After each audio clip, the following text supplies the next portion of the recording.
সেই অন্ধকারের মধ্যে কে যেন দেয়ালে ঠেস দিয়ে বসে আছে। আমার হাতে একটা মোমবাতি ছিল, সেটা দপ করে নিভে গেল। একেবারে নিশ্ছিদ্র অন্ধকার। কোন দিকে যাব, কি করব ভেবে পেলাম না। একটা সরু সিঁড়ি দিয়ে নিচে নেমেছিলাম। একটু এদিক ওদিক হলেই পতন নিশ্চিত। দেয়ালে পিঠ চেপে দাঁড়ালাম। সেই অন্ধকারের মধ্যে একটা সাদা কঙ্কালের কাঠামো আমার দিকে এগিয়ে আসছে। কি করব ভেবে না পেয়ে চিৎকার করে উঠলাম, কিশোরী, কিশোরী বাঁচাও, বাঁচাও আমাকে কিশোরী। কোনো উত্তর এলো না। সেই ছোট ঘরের মধ্যে আমার আওয়াজ প্রতিধ্বনিত হয়ে ফিরে এলো। সেই কঙ্কাল মূর্তি আমার আরো কাছে এগিয়ে আসছে। আমি ভয়ে চোখ বুজে ফেলেছি। হঠাৎ উপর থেকে একটা আলোর রেখা এসে আমার চোখে পড়ল, আর কঙ্কালটা অদৃশ্য হয়ে গেল। কে যেন হাত বাড়িয়ে দিল। আমি আস্তে আস্তে উঠে এলাম ওপরে, কিন্তু ওপরে উঠে মাথাটা কেমন ঘুরে উঠল। জ্ঞান হারিয়ে পড়ে গেলাম। বিভূতি, বিভূতি।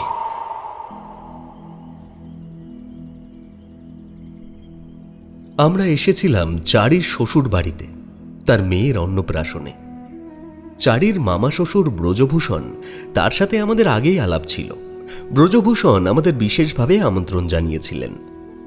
তারানাথ তার বৌঠান আগে চলে গিয়েছিল, আর আমরা অন্নপ্রাশনের দিন ভোরে রওনা দিয়েছিলাম। দুপুরে ছিল খাওয়া দাওয়ার ব্যবস্থা।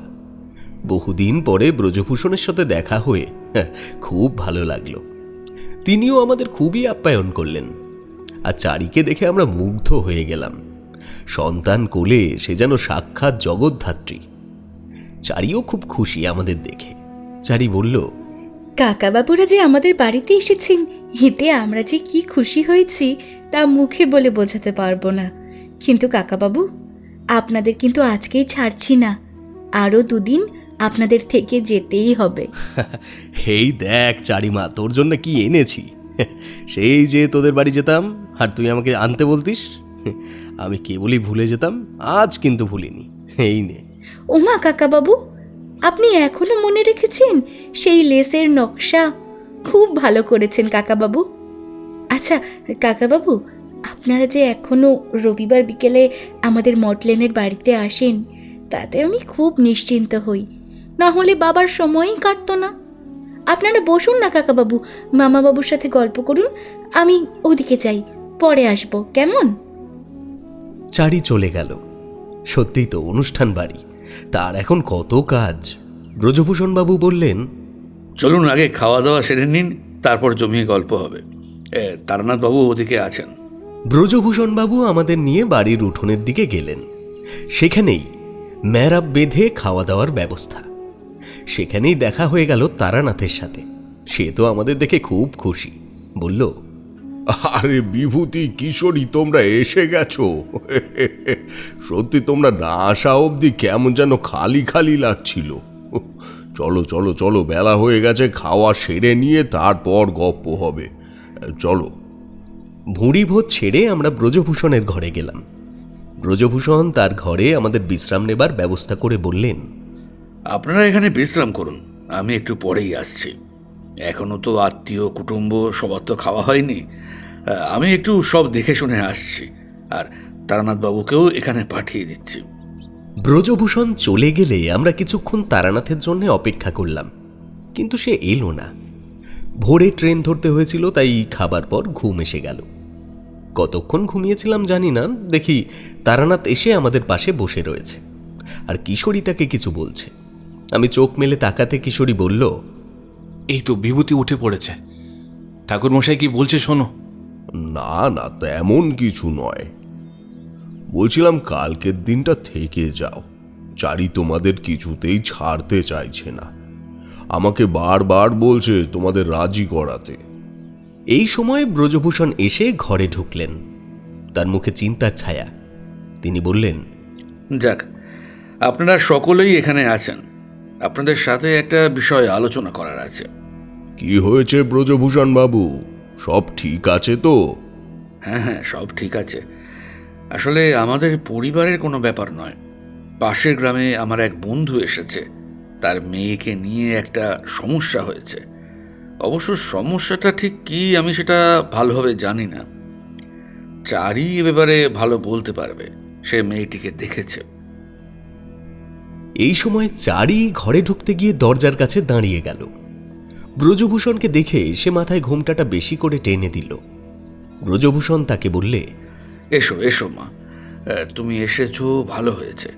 আমি তারানাথ বাবুকে অমিয়র মেয়ের কথা বলছিলাম। তুমি তো তাকে দেখেছো, একটু বলো না তার ব্যাপারটা। চারি ভেতরে ঢুকে তারানাথের পাশে বসল। সে তারানাথের মুখের দিকে একবার তাকালো, তারপর বলল, হ্যাঁ, তার মধ্যে যে অদ্ভুত কিছু আছে আমি তাকে দেখেই বুঝতে পেরেছিলাম। অমিয় কাকার মেয়ের নাম মুন্নি। আসলে ওরা এখানে থাকে না, কলকাতায় থাকে। আগে একবার ওদের কলকাতার বাড়িতে আমি গিয়েছিলাম, তখন আমার সাথে মুন্নির খুব ভাব হয়ে গিয়েছিল। তারপরে কিছুদিন আগে শুনলাম আমাদের পাশের গ্রামে তাদের যে পুরনো বাড়ি আছে সেখানে তারা এসেছে। তাই তাকে এই অনুষ্ঠানে নিমন্ত্রণ করার জন্য গেলাম, কিন্তু সে আমাকে চিনতেই পারল না। তাকে পুরো অন্য রকম দেখালো। কাকিমা আমার কাছে কান্নাকাটি করলেন। মুন্নি এই বাড়িতে আসার পর থেকে নাকি অন্যরকম হয়ে গেছে। সে নিজের মতো থাকে, কারোর সাথে কথা বলে না। আর ওই বাড়ি থেকে সে নাকি আর কলকাতায় ফিরে যেতেও চায় না। অনুষ্ঠানেও ওনারা কেউ এলেন না। তারানাথ বাবু, আপনি আগামীকাল একবার যাবেন ওদের বাড়ি। বেশি দূর নয়, এই পাশের গ্রামেই। হ্যাঁ হ্যাঁ বাবা, তুমি একবার যাও। আমিও যেতাম, কিন্তু বাচ্চা নিয়ে কি করে যাব বলো তো। আসলে মনিকে দেখে আমার মনটা এত খারাপ হয়ে গেছে। তারানাথ চারির মাথায় হাত বুলিয়ে বললে, নিশ্চয়ই যাব মা। তুই বলছিস, ব্রজভূষণ বাবু বলছেন, আমি নিশ্চয়ই যাব। না না, শুধু আমি নয়, আমরা যাব। তোর কাকা বাবুরাও আমার সাথে যাবে। কি, যাবে তো তোমরা? আমি আর কিশোরী পরস্পরের দিকে তাকালাম। পরের দিন একটা ছুটি আছে, সুতরাং যাওয়া যেতেই পারে। আর তারানাথের সাথে কোথাও যেতে পারলে সেটা আমাদের সৌভাগ্য বলে মনে করি, কারণ সেখানে আমাদের যে অভিজ্ঞতা হয় সেটা আমাদের জীবনের অমূল্য সম্পদ হয়ে থাকে। আর আমার ভ্রমণের নেশা চিরকালীন। কোথাও ভ্রমণের সুযোগ পেলে সঙ্গে সঙ্গে রাজি হয়ে যাই। তাই বললাম, হ্যাঁ ঠিক আছে, আমাদের তো কাল একটা ছুটি আছে। খুব ভালো হয় তাহলে। আগামীকাল একটা গরুর গাড়ির ব্যবস্থা করে রাখছি আমি। আসলে আপনাদের বলতে দ্বিধা নেই, আমি আগে থেকেই এই পরিকল্পনা করে রেখেছিলাম। একসময় আমি তারানাথ বাবুর বিশেষ ক্ষমতা সম্পর্কে সন্দেহ প্রকাশ করেছিলাম ঠিকই, কিন্তু এখন আমার ওনার উপরে যে বিশ্বাস আর শ্রদ্ধা জন্মেছে, তাতে অমিয় যখন তার মেয়ের সমস্যার কথা বলল, আমার প্রথমেই তারানাথ বাবুর কথা মনে হয়েছিল। বেশ বেশ, ঠিক আছে। সেসব অতীতের কথা আর তোলার দরকার নেই। কিশোরী আর বিভূতি সবই জানে। তবে একটা ব্যাপারে আমাদের ক্ষমা করে দিতে হবে ব্রজবাবু, আজ রাতে কিন্তু খাওয়াটা মাপ করে দিতে হবে। দুপুরে অনেক খাওয়া হয়ে গেছে। আমরাও তারানাথকে সমর্থন করলাম। ইতিমধ্যে চারি উঠে গিয়েছিল আগেই। তার কন্যা কান্না শুরু করেছিল, সে কারণে তার চলে যাওয়া। আমরা চারজনে আরও কিছুক্ষণ গল্পগুজব করলাম। ব্রজবাবু বললেন, তাহলে আমরা কালকে সকালে রওনা দিচ্ছি। এখন আর বেশি কিছু বলবো না, আপনারা গিয়েই সব কিছু দেখবেন। পরের দিন সকালে আমরা রওনা দিলাম। প্রায় ঘণ্টাখানেকের পথ। তবে গরুর গাড়িতে চড়ে ঘণ্টাখানেকের পথ গ্রামের রাস্তায় যাওয়া যে কি নিদারুণ অভিজ্ঞতা, তা যারা গেছে তারাই জানে। তবে আমি আর কিশোরী নিচু গলায় আলোচনা করছিলাম, কি জানি কি ধরনের চমক সেখানে অপেক্ষা করছে, কারণ তারানাথের সঙ্গে আমরা যেখানে যেখানে গিয়েছি সেখানেই আমাদের অদ্ভুত সব অভিজ্ঞতার মুখোমুখি হতে হয়েছে। সকালবেলা নরম রোদে গ্রামের প্রাকৃতিক দৃশ্য দেখতে দেখতে পৌঁছে গেলাম আমাদের গন্তব্যস্থলে। সত্যিই সেখানে আমাদের জন্য একটা চমক অপেক্ষা করছিল। গ্রামের নাম প্রতাপগড়, আর আমরা এসে দাঁড়ালাম প্রতাপগড়ের রাজবাড়ির সামনে। তবে নামেই রাজবাড়ি, এখন আর রাজবাড়ির কোনো জৌলুস অবশিষ্ট নেই, কিন্তু রাজবাড়ির কাঠামোটা দেখে বোঝা যাচ্ছে একসময় এই রাজবাড়ি যথেষ্ট সমৃদ্ধ ছিল। এখন রাজবাড়ির সিংহ দরজা ভেঙে গেছে। সেখানে গিয়ে আমরা ঢুকে দেখলাম ডান দিকের 2 মহলা বাড়ি এখনো আছে, তবে জরাজীর্ণ অবস্থা। শুধু কয়েকটা ঘর ভালো আছে। বাঁ দিকে কিছু ধ্বংসস্তূপ জমা হয়ে রয়েছে, সেখানে একটা মন্দির রয়েছে ভাঙা অবস্থায়। মন্দির লাগোয়া যে ঘরগুলি ছিল সেগুলিই ধ্বংস হয়ে ধ্বংসস্তূপের মতো পড়ে রয়েছে। পিছনে প্রচুর গাছপালা, জঙ্গল, তার ফাঁক দিয়ে একটা পুকুর দেখা যাচ্ছে। ব্রজবাবু গরুর গাড়ি থেকে নেমে ডাকলেন, আমিও। সামনের একটা ঘর থেকে এক ভদ্রলোক বেরিয়ে এসে বললেন, ও এই তোমরা এসে গেছো? এসো এসো, আপনারাও আসুন, আসুন আসুন। 2 ধাপ সিঁড়ির ওপরে 2টো ঘর, এর মধ্যে একটি ঘরে আমরা ঢুকলাম। ঘরটি বেশ বড়, একটা চৌকি রয়েছে, আলমারিও রয়েছে এক কোণে। সমস্ত ঘরে একটা পুরনো পুরনো ভাব, তবে পুরনো হলেও ঘরটা বেশ পরিষ্কার। অমিয়বাবু আমাদের চৌকির উপরে বসতে বললেন। ব্রজবাবু আমাদের সাথে অমিয়বাবুর আলাপ করিয়ে দিলেন। অমিয়বাবু বললেন, আপনারা এসেছেন, ভীষণ খুশি হয়েছি। দেখুন, আমরা শহরের মানুষ, এই গ্রামে এসে আটকে গেছি। এখানকার লোকজনের সাথেও বিশেষ আলাপ পরিচয় নেই, তাই আপনারা এসেছেন বলে বুকে একটু বল পাচ্ছি, বুঝলেন? আচ্ছা, আপনারা একটু বসুন, আমি আগে আপনাদের জন্য একটু এই জল খাবারের ব্যবস্থা করি, কেমন? একটু বসুন, আমি আসছি। হ্যাঁ। এই বলে তিনি ভেতরের ঘরে চলে গেলেন। আমি তারানাথ মানে ঠাকুর মশাইয়ের দিকে তাকিয়ে দেখি সে গম্ভীর মুখে বসে আছে, তার কপালে চিন্তার ভাঁজ। আমি তাকে কিছু জিজ্ঞেস না করে ব্রজবাবুকে বললাম, আচ্ছা, এই বাড়ির অবস্থা তো খুবই খারাপ, তাও এনারা শহর থেকে এখানে এলেন কেন? এই বাড়িতে কি এখন অন্য কেউ থাকে নাকি? দেখুন, আমিও ঠিক জানি না এদের পারিবারিক ব্যাপার। অমিয়র শহরে বাড়ি আছে, সে ব্যবসা করে। সে এই বাড়িতে আগে এসেছে কিনা তাও জানি না।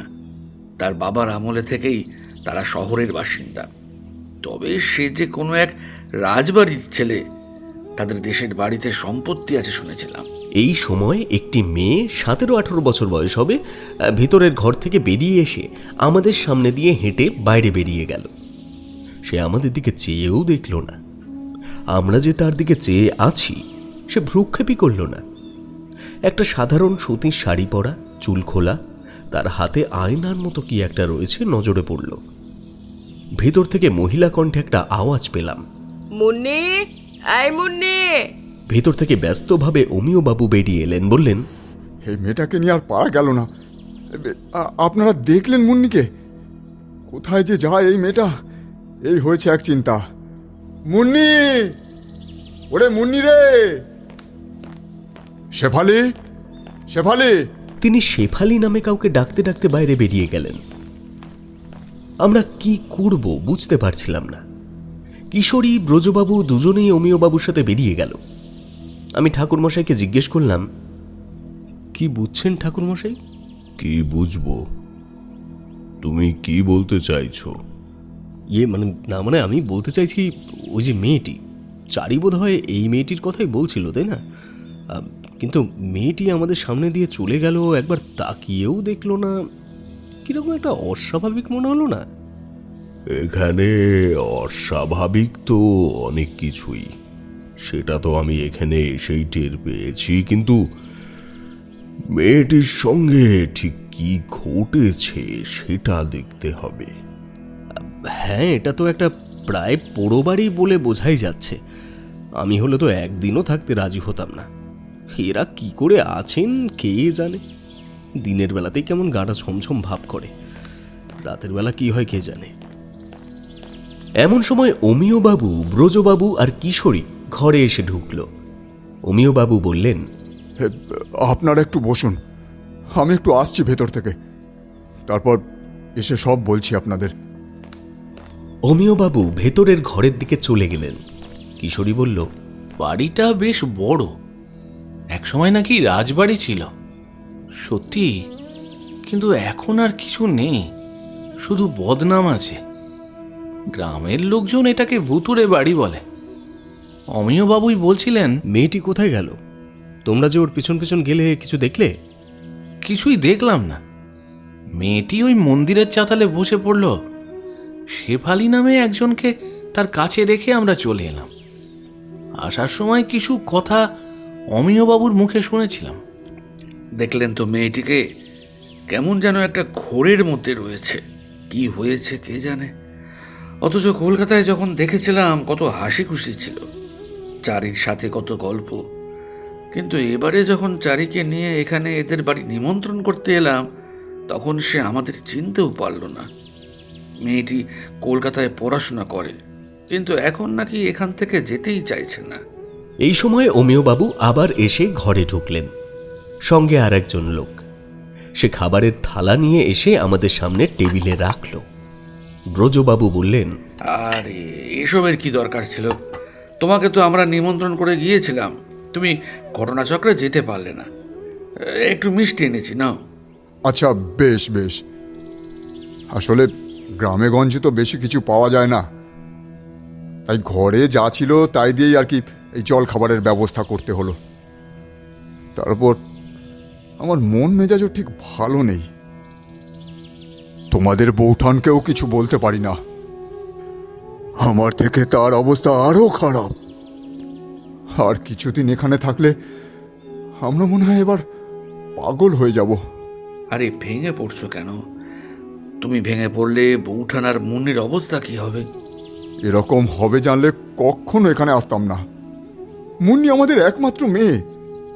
এখন এখন ওর যদি কিছু হয়ে যায়, আমরা একদম শেষ হয়ে যাব। মনে সাহস রাখো। এই তো তারানাথবাবুকে নিয়ে এসেছি। ইনি একজন বিশেষ ক্ষমতা সম্পন্ন মানুষ। আমরা সাধারণ মানুষরা যা বুঝতে পারি না, ইনি তা বুঝতে পারেন। দেখো একবার এনার সাথে কথা বলে। আচ্ছা আচ্ছা, সে হবে খন। তোমরা আগে খাওয়া শেষ করো তো। আমাদের খাওয়া শেষ হলে অমিয়বাবু এসে বললেন, কি যে সমস্যায় পড়েছি কি বলবো।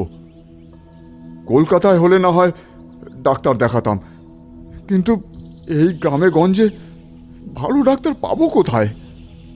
আর মেয়ে তো আমার একদম ছোট নয় যে জোর করে নিয়ে চলে যাব। আর এই গ্রামে গঞ্জে আরো একটা বিপদ আছে। মেয়ে আমার ঠিক মতো আচার আচরণ করছে না, এ কথা ছড়িয়ে গেলে লোকে বলবে ভূতে পেয়েছে। ইতিমধ্যেই একজন ওঝা ডাকার পরামর্শ দিয়েছে। ওই শেফালি আমার স্ত্রীর কাছে কথা বলেছে। সে তো খুব ভয় পেয়ে গেছে, কিন্তু এসব ব্যাপারে তো আমি আবার বিশ্বাস করি না। আর তাছাড়া শুনেছি গ্রাম্য ওঝারা নাকি ভয়ানক অত্যাচার করে। ওঝাদের কথা বাদ দিন, আসলে আপনার মেয়ের সমস্যাটা কি সেটা বলুন। হ্যাঁ বলছি, আসলে ভিতরে ভিতরে এত অস্থির হয়ে আছি যে কোনটা আগে বলবো কোনটা পরে বলবো সব কেমন কেমন গুলিয়ে যাচ্ছে। আচ্ছা, আমি তোমাকে সাহায্য করছি। আগে বলো, এতদিন বাদে তোমরা এখানে এলে কেন? আর আসার পর থেকেই কি তোমার মেয়ের মধ্যে একটা পরিবর্তন দেখতে পেলে? আচ্ছা, এক এক করেই বলছি। তুমি তো জানো কলকাতায় আমি ট্রান্সপোর্টের ব্যবসা করি, আমাদের পৈতৃক ব্যবসা। সেটা আমি আরও বাড়িয়েছি ইদানিং, কিন্তু আমার ব্যবসা একটু মন্দা চলছিল। মানে আমি একটু অন্যদিকে ব্যবসা বাড়াতে চাইছিলাম আর কি, তাই এখানে এলাম। যদি এখানকার যা জমি জমা আছে সেটা বিক্রি করে কিছু টাকা পয়সা আসে, আর বাড়িটাও পুরো বাড়ি হয়ে আছে দীর্ঘদিন, বাড়িটারও যদি একটা ব্যবস্থা করা যায় তাই আর কি আশা। তবে আমি একাই আসতাম, কিন্তু মেয়ে বায়না ধরলো যে সে গ্রামের রাজবাড়ি দেখতে আমার সঙ্গে আসবে, তাই বলল। বাবা, আমি সেই ছোটবেলা থেকে শুনে আসছি গ্রামে আমাদের একটা বাড়ি আছে, ওটা নাকি আবার রাজবাড়ি, কিন্তু কোনোদিন তো সেটা চোখেই দেখলাম না। এবার কিন্তু আমি যাবই তোমার সাথে। আমি ভাবলাম মেয়ে বড় হয়েছে, কিছুদিন পরে তো বিয়ে দিয়ে দিতে হবে, তারপরে আর তার গ্রামের বাড়িতে আসার সুযোগ হবে কি হবে না, তাই এবারে নিয়ে যাই। অসীমা মানে আমার স্ত্রী, সে বারণ করেছিল। অসীমা বলেছিল, না না, ওই গ্রামগঞ্জে মেয়েকে নিয়ে যাওয়ার কোনো দরকার নেই। আর বাড়িটাও তো ঠিকমতো বাসযোগ্য নেই, কোথায় গিয়ে থাকবে? হ্যাঁ, কি খাবে তার ঠিক নেই। আর মেয়েটা বড় হয়েছে, কে কি খারাপ নজর দেবে তার ঠিক আছে? কিন্তু মেয়ে কিছুতেই মানতে চাইল না। শেষমেশ বাধ্য হয়ে আমরা তিনজনেই এলাম এখানে। এবার এখানকার ব্যবস্থাটা বলি। এখানে শেফালি আর সুবোধ থাকে। এখানে বলতে এই বাড়িতে নয়, একটু দূরেই ওদের একটা জমি দেওয়া হয়েছে, সেখানেই থাকে ওরা। কিন্তু এই বাড়িটা দেখাশোনার ভার তাদের ওপরেই আছে। সুবোধ হলো লতায় পাতায় আমাদের একরকম আত্মীয়। আসলে এই বাড়ির শরিক ছিল অনেক। তা শরিকদের মধ্যে কেউ কেউ থাকতো এই বাড়িতে, কিন্তু পরে পরে তাদের নিজেদের মধ্যে বিবাদ হওয়ায় প্রায় সবাই এই বাড়ি ছেড়ে চলে যায়। যারা থেকে যায় তারাও আস্তে আস্তে সবাই মারা যায়। তবে দু একজন শরিক এখনো যারা বেঁচে আছে তারা কেউ খোঁজখবর করে না তেমন। সুবোধের বাবা মা আগে এখানেই থাকতো, কিন্তু তাঁরা মারা যাওয়ার পর সুভদ্রা আর এখানে থাকতে রাজি হয় না।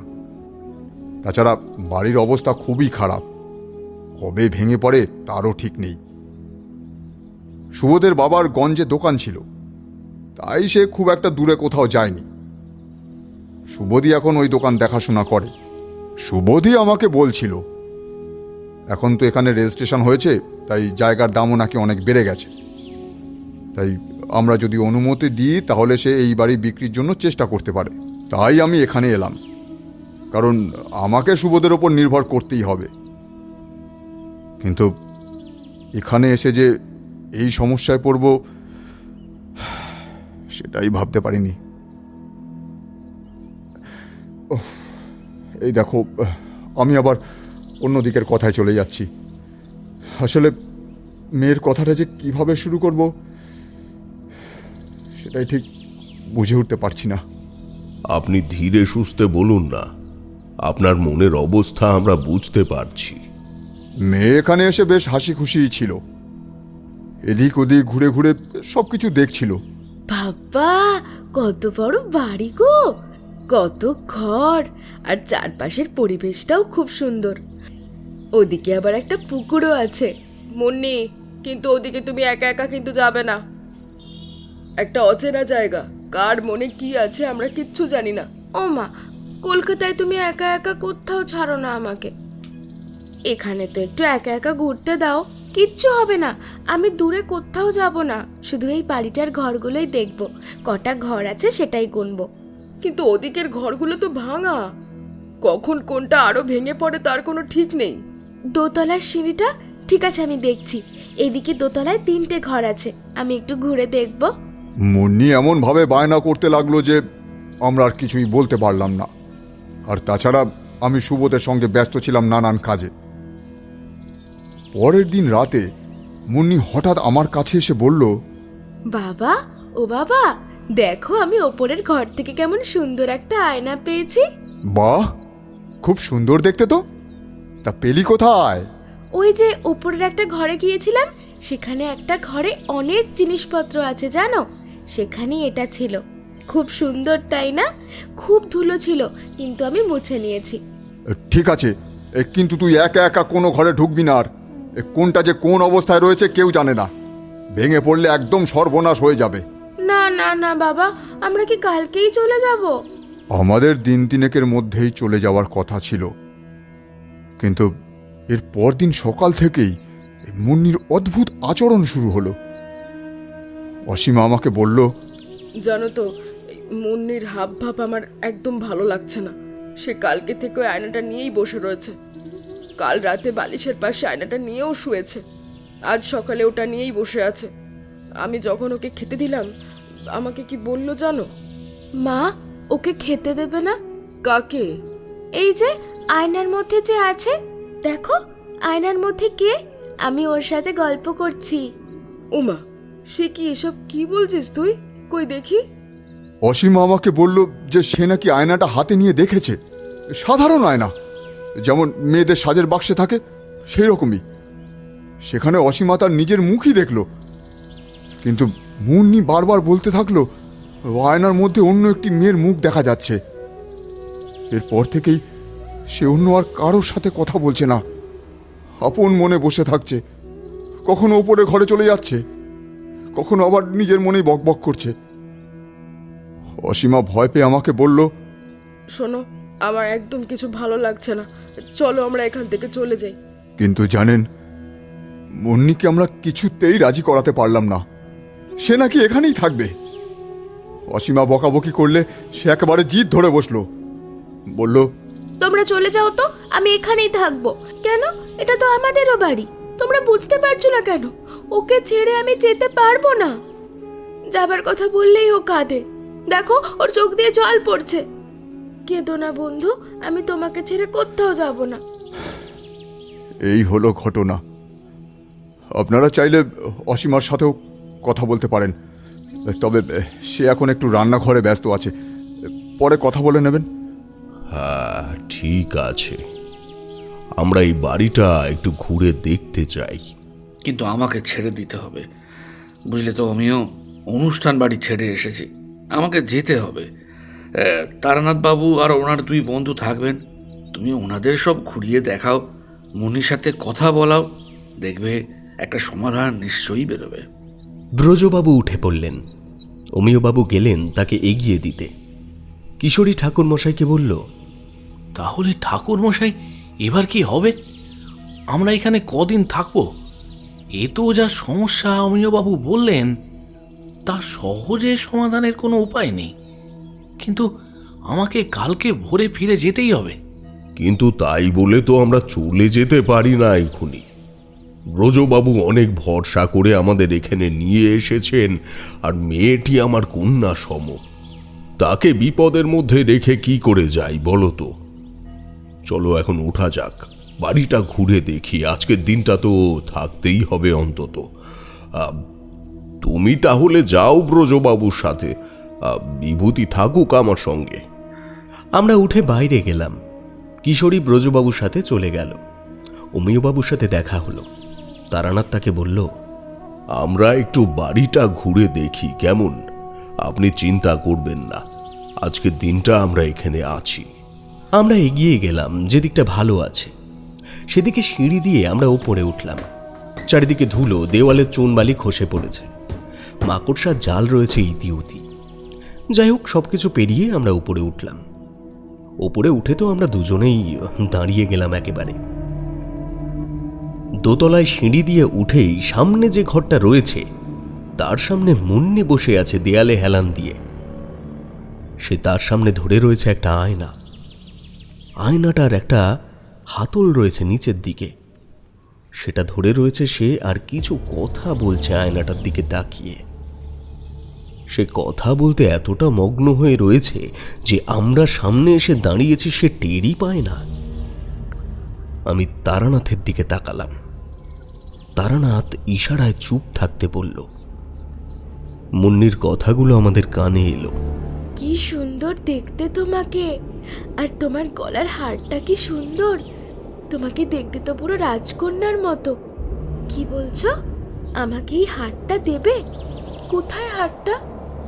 ওই ঘরের ভেতরে একটা বাক্স রয়েছে, গয়নার বাক্স। তুমি সেটা আমাকে নিতে বলছো? কই, চলো দেখি সেটা কোথায় আছে। এমন সময় তারানাথ ডাকলো, মুন্নি, কে কে কে তোমরা? এখানে এসেছো কেন তোমরা? আমরা তোমার বাবার বন্ধু, তোমাদের এখানে বেড়াতে এসেছি। কিন্তু তুমি এতক্ষণ কার সাথে কথা বলছিলে মা? এখানে তো কেউ নেই। এই তো আয়নার মধ্যেও রয়েছে, দেখো না। মুন্নি আমাদের দিকে আয়নাটা ফেরালো। আয়নাটা কিন্তু সুন্দর, মাঝখানে গোল কাঁচ, চারিপাশে কারুকার্য করা। কিন্তু আয়নায় আমরা আমাদের মুখই দেখতে পেলাম। আমরা পরস্পরের মুখ চাওয়াচাই করলাম, কিন্তু মুন্নি আবার বলল, কই, দেখতে পাচ্ছ না? এই তো। আমরা মুখ বাড়িয়ে দেখলাম আয়নায় মুন্নির মুখই রয়েছে। আমরা কিছুই বুঝতে পারলাম না কি বলবো। তোমরা যাও, তোমরাও আমার মা বাবার মতো কিচ্ছু দেখতে পাও না। ঠিক আছে, যাও তোমরা এখন, আমি ওর সাথে এখন ওই ঘরে যাব। কিন্তু এই ঘরে তো কেউ নেই, আর নোংরা ধুলোবালির মধ্যে গেলে তোমার শরীর খারাপ হবে যে। না না, আমি ওই ঘরে যাব। আমার বন্ধু ওই ঘরে থাকে, ওর একটা ছবি আছে ওখানে। দরজাটা আমি খুলছি, দেখো। মুন্নি দরজাটা খুলে ঘরে ঢুকলো, সেই সঙ্গে আমরাও ঢুকলাম। ঘরের জানলা বন্ধ, মাকড়সার জাল চারিদিকে।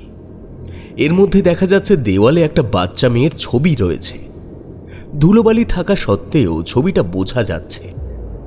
ঘরের মধ্যে আরও কিছু আসবাবপত্র ভাঙা অবস্থায় রয়েছে। মুন্নি ছবিটা দেখিয়ে বলল, ওই তো দেখেছো, ওর গলার হারটা দেখো, ওটা তো আমাকে দেবে বলছে। এইখানে কোথাও একটা আছে গয়নার বাক্স, কিন্তু এখন ও আর আসছেই না। তোমরা এখান থেকে চলে যাও তো, না হলেও এখানে আসবে না। ওই ঘরের এত ধুলোবালির মধ্যে আমাদেরও খুব অস্বস্তি হচ্ছিল। আমরা বেরিয়ে এলাম, কিন্তু মুন্নি ওই ঘরের মধ্যেই থেকে গেল। তারানাথ বলল, থাক, ওকে বিরক্ত করবার দরকার নেই। চলো, একটা জিনিস বোঝা গেছে, মুন্নি এই বাড়ি ছেড়ে অন্য কোথাও যাবে না। তবে বিপদটা অন্য দিক থেকে আসতে পারে। চলো আমরা নিচে গিয়ে দাঁড়াই। আমরা নিচে গিয়ে এদিক ওদিক দেখছিলাম। মন্দিরটা রয়েছে, তার ভেতরে কয়েকটা পাথর পড়ে রয়েছে, পাথরের সামনে কটা ফুল।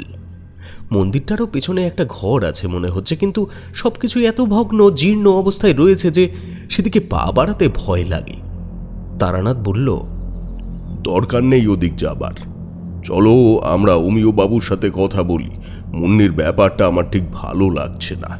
তবে এই বাড়ির পরিবেশ দেখে আমি কিছুটা অনুমান করছি ও কেন এমন আচরণ করছে। ওই দেখো, মুন্নি আসছে। মুন্নি আমাদের সামনে দিয়ে চলে গেল। তার হাতে আয়নাটা ছাড়াও একটা বাক্স মতো কি রয়েছে। সে আমাদের দিকে তাকালোও না। আমরা উঠোন পেরিয়ে ঘরের দিকে গেলাম। ঘরের মধ্যে ঢুকে দেখি মুন্নি তার বাবাকে কিছু একটা দেখাচ্ছে। বলছে, এই দেখো, এই বাক্সটা আমাকে আমার বন্ধু দিয়েছে, কিন্তু হারটা এখানে নেই। ও বলেছে ওর গলা থেকে খুলে হারটা আমাকে দেবে। মুন্নি, তুই এসব কি বলছিস? ওরে, এসব কিছুই হবে না। তোর বন্ধু এখানে কেউ নেই, কেউ নেই। দেখুন তো তারানাথ বাবু, মুন্নি মুন্নি কী সব বলছে। ঠিক আছে, আমি দেখছি। এদিকে এসো তো মা, এখানে বসো। মুন্নি তারানাথের পাশে বসল। ঠাকুরমশাই তাকে বললে, শোনো মা, আমি জানি তোমার এক বন্ধু এই বাড়িতে আছে। তুমি তাকে ওই আয়নার মধ্যে দেখতে পাচ্ছ, তাই তো? আচ্ছা মা, তোমার বন্ধুকে তুমি ওই আয়নার মধ্যে প্রথমে কখন দেখতে পেলে, আর সে কি বলল তোমাকে প্রথম দেখায়? ওই আয়নাটা আমি পেয়েছি ওপরের ওই ঘর থেকে। ওর ছবিটার সামনেই আয়নাটা ছিল। খুব ধুলো ছিল আয়নাটার ওপরে। আমি ওটা পরিষ্কার করে নিজের মুখটা দেখছিলাম। তারপরে হঠাৎ আয়নার কাঁচের মধ্যে ওর মুখ দেখতে পেলাম। জানো, ও খুব কাঁদছিল আর বলছিল, তুই এসেছিস, আমি এবার মুক্তি পাবো, আমার সব কিছু আমি তোকে দিয়ে যাব। আচ্ছা, তুমি তোমার বন্ধুকে বলে দিও, এবার সে মুক্তি পাবে। তার মুক্তির সময় হয়ে গেছে। তাই? ঠিক বলছো? ওই আয়নার মধ্যে থেকে বেরিয়ে আসতে পারবে? আমার সঙ্গে ওর দেখা হবে? হবে তো, কিন্তু ওই আয়নার মধ্যে বন্দি হয়ে আছে সে। ওকে মুক্তি দিতে গেলে কিছু কাজকর্ম তো করতে হবে, আর তুমি আমাকে সাহায্য করবে, কেমন? এখন আমাকে কথা দাও, লক্ষ্মী মেয়ে হয়ে থাকবে, মা বাবাকেও না বলে কোথাও যাবে না। ওই ওপরের ঘরেও কিন্তু নয়, ঠিক আছে? আমি যেমন যেমন বলবো তেমন না করলে কিন্তু তোমার বন্ধু মুক্তি পাবে না। ঠিক আছে, ঠিক আছে, তুমি যেমন বলবে আমি তেমনই করব। আমি এখন যাই, মাকে গিয়ে বাক্সটা দেখাই। মুন্নি শান্তভাবে ভিতরে চলে গেল। ঠাকুরমশাই অমিয়বাবুকে বললে, অমিয়বাবু, আপনার মেয়ে খুবই সুলক্ষণযুক্ত, কিন্তু এখন তার উপরে এই বাড়ির কোনো একটি মৃত মেয়ের আত্মার প্রভাব পড়েছে। তবে সে আপনার মেয়েকে দেখা দিচ্ছে ওই আয়নার মধ্যে। কি বলছেন কি তারানাথ বাবু? আমার তো শুনেই ভয় লাগছে। বলছি, ওই আত্মা আমার মেয়ের কোনো ক্ষতি করবে না তো?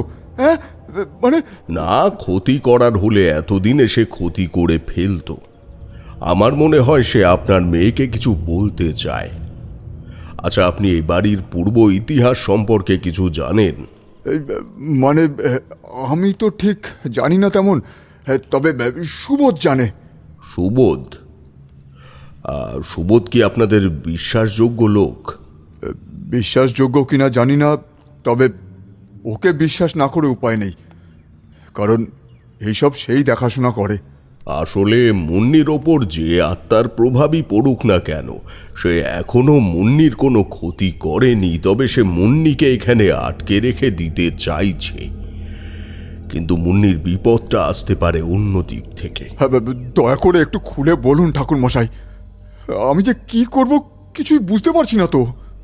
দেখুন, আপনারা এখানকার লোক নয়, গ্রামের লোকের মনোভাব কি আপনারা জানেন না? আপনার মেয়ের কাছের থেকে গয়নার বাক্সের গল্প যদি গ্রামের লোকের কাছে ছড়িয়ে যায়, তাহলে বিপদ হতে পারে। হ্যাঁ হ্যাঁ, আপনি আপনি ঠিকই বলেছেন। ওই শেফালি তো মুন্নিকে দেখেছে, তার কথাও শুনেছে। এখন এখন সে যদি শোনে মুন্নি একটা গয়নার বাক্স পেয়েছে, তাহলে তো ভারী বিপদ। মুন্নিকে কেউ যদি ধরে নিয়ে যায়, তখন? সেই জন্যেই আমি দেরি করতে চাইছি না। আপনি সুবোধকে ডাকুন, আমি এই বাড়ির পূর্ব ইতিহাস কিছু জানতে চাইছি। অমিয়বাবু সুবোধকে ডাকতে বাইরে চলে গেলেন। তারানাথ আমাকে বললে, শোনো, আমরা তো এখানে অনির্দিষ্ট কালের জন্য থাকতে পারবো না। যা করার আমাকে কালকেই করে ফেলতে হবে। কি করবেন ভাবছেন ঠাকুরমশাই? মেয়েটি কি তার স্বাভাবিক জীবনে ফিরতে পারবে? অবশ্যই পারবে, তবে কিছু ক্রিয়াকর্ম করতে হবে।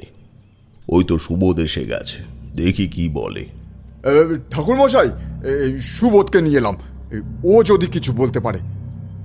আমি বাবার সঙ্গে দু একবার এসেছি এখানে, কিন্তু তেমন কিছু জানি না, ও জানলে জানতে পারে।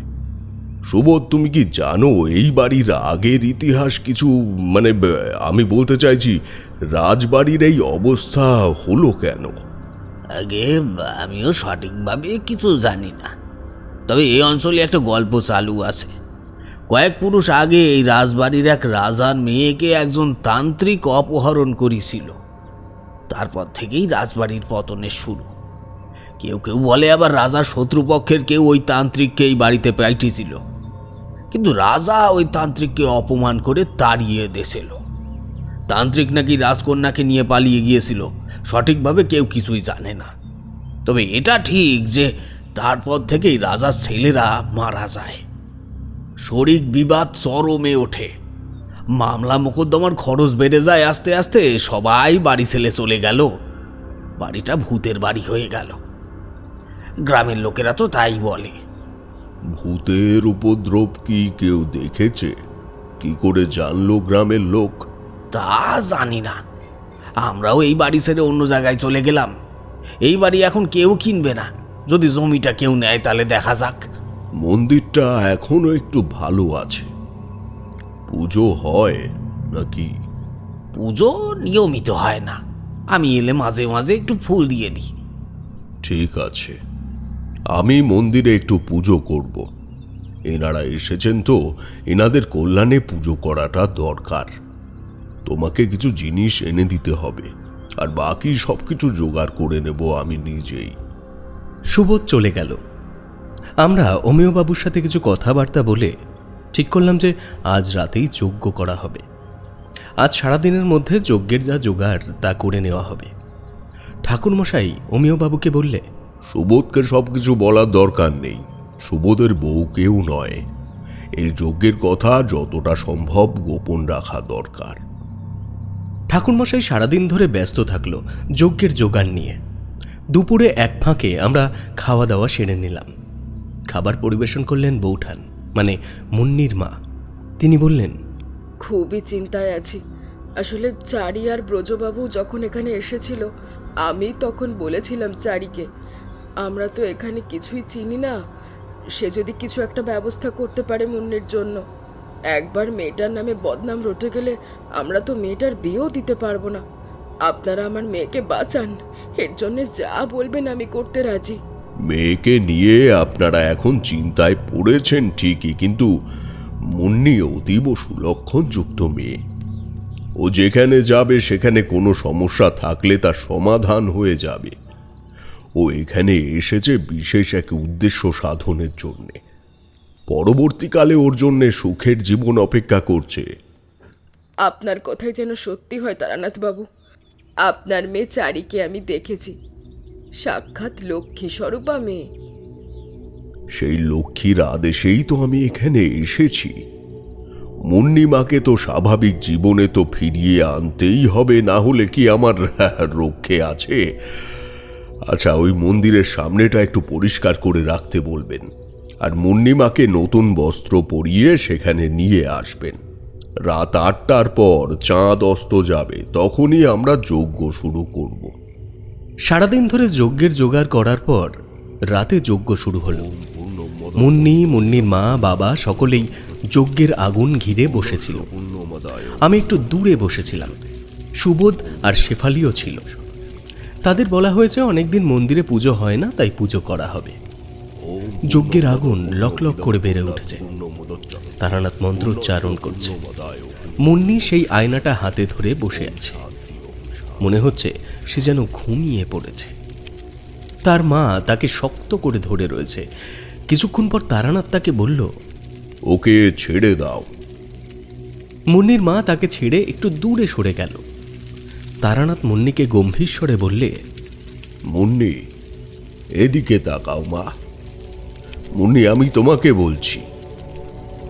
মুন্নি ঘাড়টা সোজা করে তাকালো তারানাথের দিকে। তারানাথের গম্ভীর কণ্ঠস্বর আমরাও শুনতে পাচ্ছি।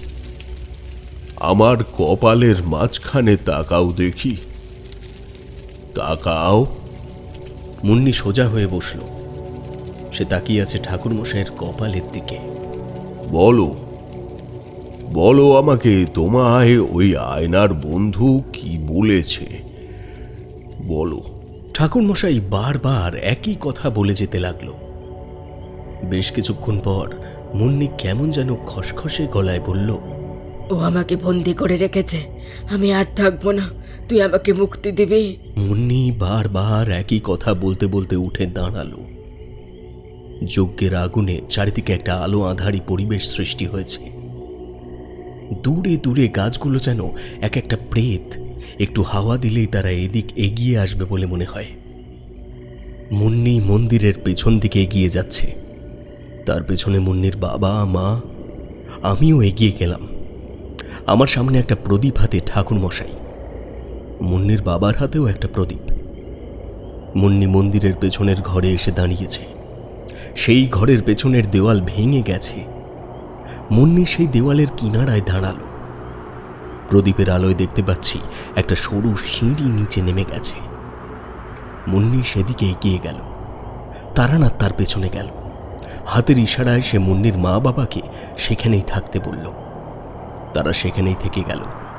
আমি ঠাকুরমশাইকে অনুসরণ করলাম। বেশ কয়েক ধাপ নিচে নেমে একটা ছোট ঘর। সেই ছোট ঘরের কোণে একটা ছোট দরজা। তবে দরজার কোনো কপাট নেই। কোনো রকমে একটা লোক সেখান দিয়ে যেতে পারে। মুন্নি সেই দরজা দিয়ে ঢুকে গেল। আমরাও গেলাম, কিন্তু সেখানে গিয়ে আমরা স্থির হয়ে গেলাম। আমাদের দুজনের হাতেই দুটো প্রদীপ। সেই আলোতে দেখতে পেলাম দুটো কঙ্কাল দেয়ালে হেলান দিয়ে বসে আছে। তার সামনে একটা গয়নার বাক্স। মুন্নি স্থির হয়ে দাঁড়িয়ে আছে। আমরাও থমকে গেছি। ঠাকুরমশাই কি একটা মন্ত্র পড়ে কি একটা যেন ওই কঙ্কাল দুটোর ওপরে ছুঁড়ে দিল। বলল, চলে যাও, আমি তোমাদের মুক্তি দিচ্ছি। চলে যাও, চিরকালের মতো চলে যাও। ওই বন্ধ ঘরের মধ্যে একটা ধোঁয়ার কুণ্ডলী সৃষ্টি হলো, কিন্তু কোথাও ধোঁয়া বের হবার জায়গা নেই। আমাদের দম আটকে এলো। এমন সময় হঠাৎ মাটি কেঁপে উঠল। পেছনের দেওয়ালটা যেন আমাদের ওপর ভেঙে পড়ল। আমরা চাপা পড়লাম, কিন্তু সম্পূর্ণভাবে চাপা না পড়ে একটা ঢালু মতো জায়গা দিয়ে একটা স্থানে গিয়ে পড়লাম। প্রথমে তো মনে হচ্ছিল আমরা আর কেউ বেঁচে নেই। ঘুটঘুটে অন্ধকার। মুন্নির কথাই সর্বপ্রথম মনে হলো। ডাকলাম, মুন্নি, মুন্নি, মুন্নি, তুমি কোথায়? কোনো আওয়াজ নেই। কি জানি কি হলো মুন্নির। ঠাকুরমশাইয়ের গলার আওয়াজ পেলাম। বিভূতি, তুমি ঠিক আছো? হ্যাঁ ঠিক আছি, কিন্তু এখান থেকে বেরোবো কি করে? এ কোন পাতালে চাপা পড়লাম আমরা? আমিও কিছু বুঝতে পারছি না, কিন্তু আমার হাতের কাছে একটা শক্ত শক্ত ঠেকছে, কি একটা যেন রয়েছে। যাই থাকুক, সে নিয়ে কি হবে? আমার মনে হচ্ছে আর কোনোদিনও এখান থেকে বেরোতে পারবো না। সত্যি পাতালে চলে এসেছি। হ্যাঁ, তাহলে তাই হবে। পাতাল ভৈরবকে দেখে আসবো, চলো যাই। আমি চুপ করে থাকলাম। কি আর বলবো? ঠাকুরমশাইয়ের কি এমন কোনো মন্ত্রের জোর আছে যে আমরা এখান থেকে বেরোতে পারবো? চিরকালের মতো সমাধি হয়ে গেল আমাদের। ঘুমিয়ে পড়ো বিভূতি, আমাদের এখন মৃত্যু নেই, সুতরাং স্বয়ং ঈশ্বর আসবে আমাদের উদ্ধার করতে। নিঃশ্বাসের প্রচণ্ড কষ্ট হচ্ছিল। সেই বদ্ধ জায়গায় কতক্ষণ অজ্ঞান হয়েছিলাম জানি না। দূর থেকে কার একটা গলা কানে আসছিল, কিশোরীর গলা মনে হলো। আমি বললাম, কিশোরী, কিশোরী বাঁচাও! আমি অন্ধকারের মধ্যে উঠে বসলাম। হাতড়ে হাতড়ে কিশোরীর কণ্ঠস্বর যেদিক থেকে আসছে সেদিক এগিয়ে গেলাম। সামনে ধুলো মাটির স্তূপ। তারানাথ বলল, সরো দেখি, আমার হাতে একটা লাঠি মতো আছে, সেটা দিয়ে ধুলোবালি সরাই।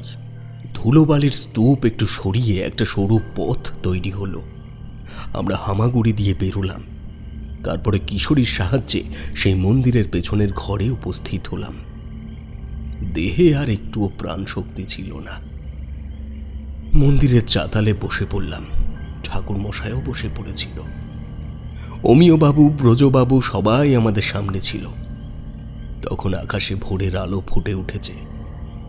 হঠাৎ করে নজরে এলো ঠাকুরমশাইয়ের হাতে একটা সাদা মতো কি। আমি চমকে উঠলাম। একটা হাড়। এই হাড়টা দিয়েই ঠাকুরমশাই ধুলোবালি সরিয়েছিল। ঠাকুরমশাই নিজেও সেটা লক্ষ্য করেনি বোধহয়। সেই অবস্থায় কোনো প্রশ্ন করার মতো জায়গায় আমি ছিলাম না, তাই কিশোরী, ব্রজবাবু কখন এলো এটাও বুঝতে পারছিলাম না। আমরা সবাই ঘরে গিয়ে বিশ্রাম নিলাম কিছুক্ষণ। আমার আর ঠাকুরমশাইয়ের ধুতি পাঞ্জাবির অবস্থা খুব খারাপ। সেগুলো পরিবর্তন করে ঘুমিয়ে নিলাম কিছুক্ষণ। তারপর একটু বেলায় ঘুম ভেঙে দেখি সেই ঘরেই সবাই উপস্থিত আছে। অমিয়বাবু বললেন, যাক, উঠেছেন। আমি আবার ভাবছিলাম শরীর অসুস্থ কিনা। যাক, এবার আমাদের উঠতে হবে, বাড়ি ফিরতে হবে।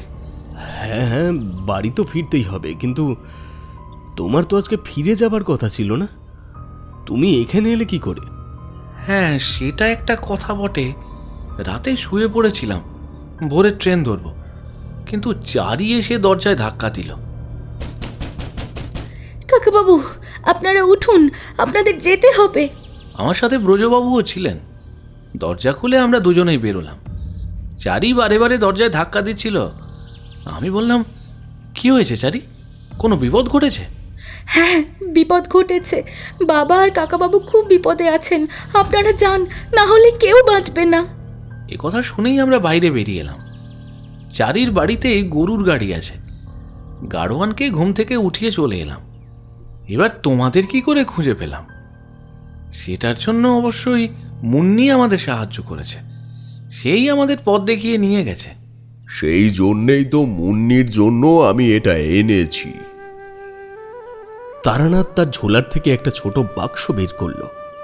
মুন্নির হাতে সেটা দিতে সে সেটা খুলে একটা গলার হাড় বের করল। সে বলল, এটা আমার?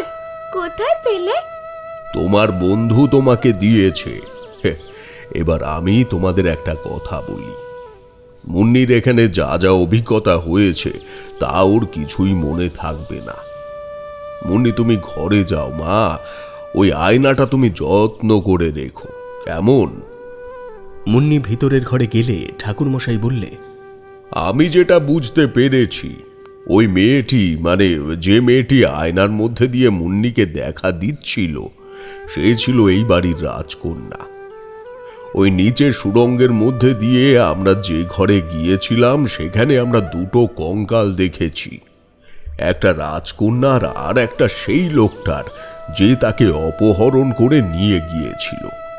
সে সম্ভবত রাজকন্যাকে অপহরণ করেছিল গয়নার লোভে, কিন্তু পরে কোনো কারণে ওই অন্ধকূপ থেকে সে আর বেরোতে পারেনি। তাদের দুজনেরই ওখানে মৃত্যু হয়, ফলে ওই অন্ধকূপে তাদের অতৃপ্ত আত্মা রয়ে যায়। এখন মুন্নি তার মা বাবার সাথে এখানে এলো।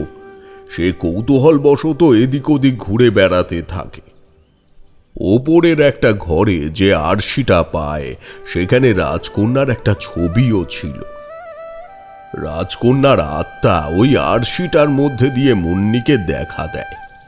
সে নিজেই তার মুক্তির পথ খুঁজে নেয়, তাই নিচের ওই পাতাল ঘরে আমি আর বিভূতি আটকা পড়লাম। মুন্নি কিন্তু দৌড় দিয়ে পালাতে পেরেছিল। যাই হোক, রাজকন্যাকে যে অপহরণ করেছিল সে তান্ত্রিক হোক বা ডাকাত হোক, তার আত্মাও ওই অন্ধকূপে আটকে পড়েছিল, তারও মুক্তি ঘটল। ওই কঙ্কাল দুটো মাটির তলায় চাপা পড়ে গেল। তবে একটা হাড় আমি নিয়ে এসেছি, সেই হাড়টা পুড়িয়ে দিয়ে একটা পিণ্ডদান করে দিতে হবে। অমিয় বাবু, এটা আপনাকেই করতে হবে, কিন্তু আপনারই কর্তব্য। হ্যাঁ হ্যাঁ, বেশ বেশ, তাই করব। তবে তবে এই শেষ কাজটুকু আপনাকেই করতে হবে তারানাথ বাবু। অন্য কাউকে ডাকলে যে 5 কান হবে, বুঝতেই তো পারছেন। আমরা সব কাজ শেষ করে আবার গরুর গাড়ি করে চারির বাড়ির দিকে রওনা হলাম। ঠাকুরমশাই চুপচাপ বসেছিলেন। আমার মনে পড়ল তারানাথের কাছে শুনেছিলাম মধু সুন্দরী দেবী কন্যা রূপে তার ঘরে জন্ম নিয়েছেন। এখন বুঝলাম কথাটা ঠিকই। মধু সুন্দরী দেবী আরও একবার আমাদের বাঁচালেন। রাজপ্রতাপের ঠেকে আপনারা শুনছিলেন অমর লেখক শ্রী বিভূতিভূষণ বন্দ্যোপাধ্যায়ের অমর সৃষ্ট এক চরিত্র তারানাথ তান্ত্রিককে ঘিরে একটি ফ্যান ফিকশন গল্প। গল্পটির লেখিকা দেবযানী চ্যাটার্জি। আজকের গল্পটি কেমন লাগলো জানাতে ভুলবেন না আপনাদের মূল্যবান কমেন্টের মাধ্যমে। এবং আপনাদের জানিয়ে রাখি, আমরা প্রজেক্ট পাসিং শো সিজন 8-এর একদম দোরগোড়ায় দাঁড়িয়ে রয়েছি। তাই অতি সত্বর যারা এখনও চ্যানেলটি সাবস্ক্রাইব করেননি, আমাদের চ্যানেলটি সাবস্ক্রাইব করে নিন, যাতে পরবর্তী গল্প আসলেই সবার প্রথমে নোটিফিকেশনটা আপনার কাছে পৌঁছে যায়। আজকের মতো তবে এখানেই শেষ করছি। খুব শীঘ্রই ফিরব পরবর্তী নিবেদন নিয়ে। ততদিন সুস্থ থাকুন, সঙ্গে থাকুন আর শুনতে থাকুন রাজপ্রতাপের ঠেক। ধন্যবাদ।